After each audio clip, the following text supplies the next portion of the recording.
veut dire aujourd'hui, tout est devenu prophétique. Il y a habillement prophétique, ajoutez, démarche prophétique, sourire prophétique, offrande prophétique. Quoi d'autre? Danse prophétique. Et à un moment, on a tendance à se dire, mais tout est devenu prophétique. Parce que je vous dis la vérité, surtout dans la jeunesse, le terme prophétique est devenu un terme à beaucoup de confusion.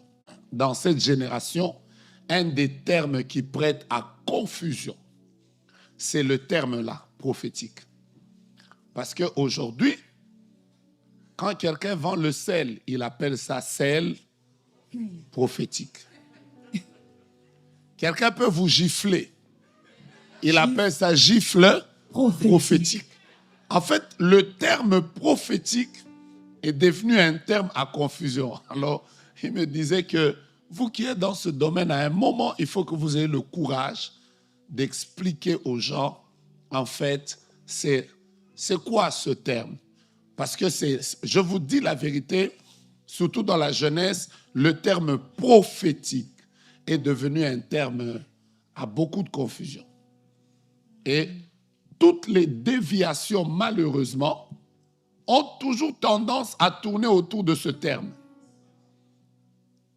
Ça veut dire aujourd'hui, tout est devenu prophétique. Il y a habillement prophétique, ajoutez, démarche prophétique, sourire prophétique, offrande prophétique. Quoi d'autre? Danse prophétique. Et à un moment, on a tendance à se dire, mais tout est devenu prophétique. Alors, je voudrais vous donner quelques sagesses qui puissent simplement nous permettre à nous tous de rester dans cette génération prophétique. Qu'est-ce que Dieu attend de la génération prophétique? On peut y aller? Yes. Puisque vous allez vous rendre compte que dans la parole de Dieu, curieusement, chaque fois qu'on utilise le terme bâtir, il y a toujours le mot sagesse qui est lié au terme bâtir. Wow. Je peux avancer? En d'autres termes, ce qui bâtit les vies, ce qui bâtit les ministères, ce qui bâtit les couples, ce qui bâtit les affaires, ce ne sont pas les dons, ce n'est pas la prière, ce n'est pas le parler en langue. Ce qui bâtit, c'est la sagesse. Quand vous allez dans Matthieu chapitre 7, par exemple, vous allez voir que Jésus parle des deux personnes qui ont construit des maisons. La première personne, Jésus l'appelle insensée. Pourquoi? Parce qu'elle a bâti une maison, mais elle a bâti la maison où? Sur le sable. Quand le vent est venu, les tempêtes ont soufflé, cette maison s'est écroulée. Et Jésus l'appelle insensée. Mais par contre, il parle d'une autre personne qui bâtit la maison, mais celle-là bâtit la maison sur le roc. Et Jésus dit que c'est un homme sage. Je répète que partout presque où on parle du mot bâtir, le deuxième mot qui vient après, c'est la sagesse. Je connais déjà le verset qui vous passe à l'esprit. La Bible déclare la femme sage bâtit sa maison. Mais l'insensé la détruit de ses propres mains. Si nous voulons devenir une génération bâtie, une génération qui perdurera, qui gardera la gloire pendant des années, ce dont nous avons besoin, puisque cela a déjà été dit, c'est la sagesse. Amen.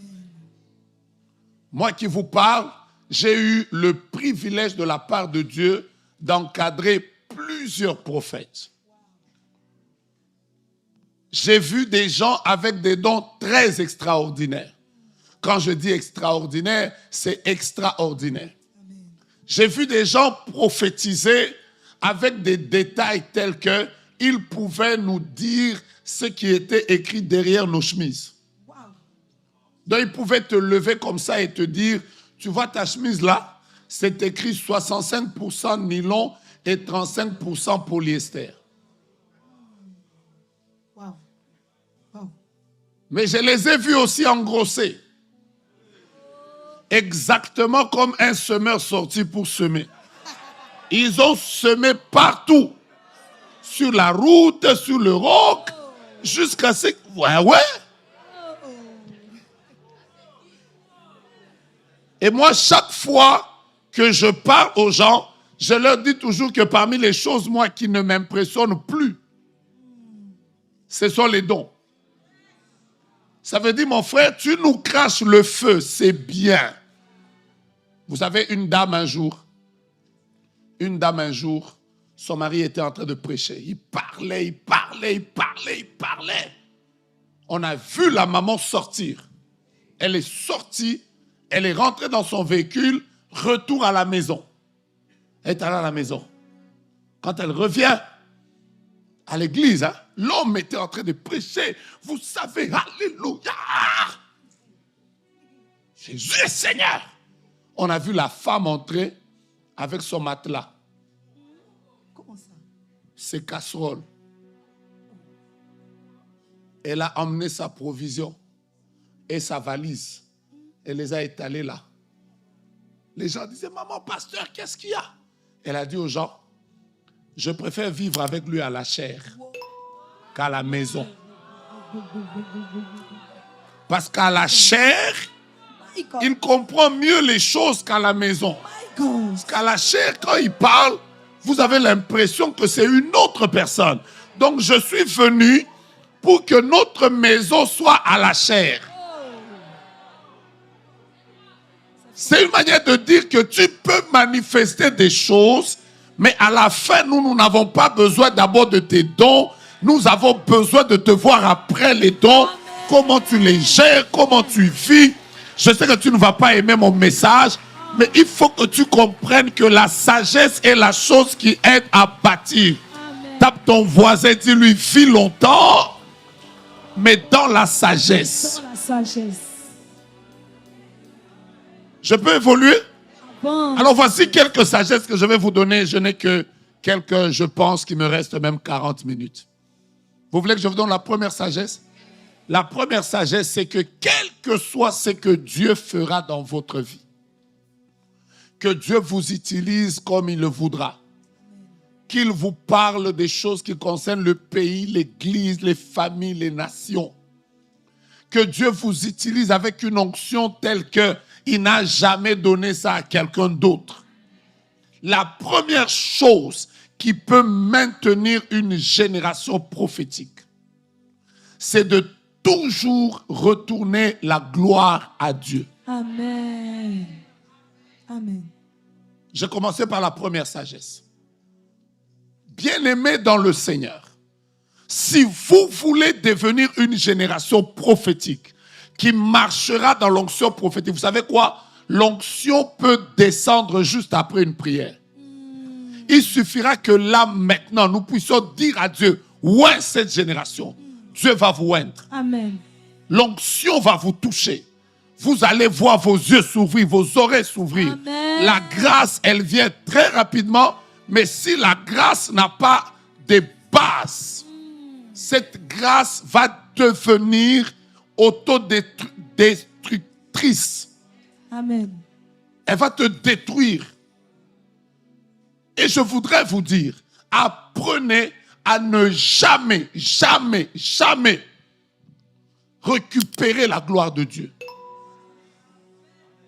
Amen. Vous savez, l'une des choses qu'il y a avec l'onction prophétique, c'est que vous prophétiserez sur des gens.